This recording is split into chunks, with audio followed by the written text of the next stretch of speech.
بسم اللہ الرحمن الرحیم۔ السلام علیکم ورحمۃ اللہ وبرکاتہ۔ آپ دیکھ رہے ہیں ہمارا چینل اردو حکایات۔ آج کی اس ویڈیو میں ہم شیخ سعدی کی ایک حکایت بیان کرنے جا رہے ہیں۔ آپ سب سے درخواست ہے کہ اس ویڈیو کو دیکھنے سے پہلے ہمارے اس چینل کو لائک اور سبسکرائب کر دیں تاکہ ہمارے نوٹیفیکیشن بر وقت آپ تک پہنچ سکیں۔ شیخ سعدی فرماتے ہیں کہ میں مدرسہ نظامیہ میں تعلیم حاصل کرتا تھا۔ میرا وظیفہ مقرر تھا۔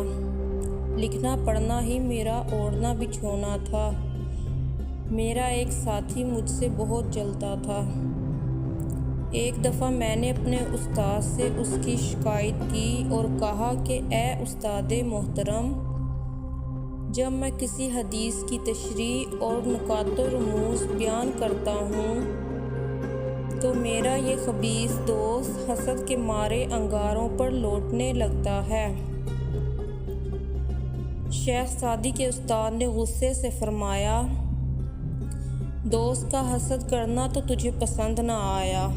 نامعلوم تجھے کس نے بتایا کہ غیبت کرنا اچھی بات ہے؟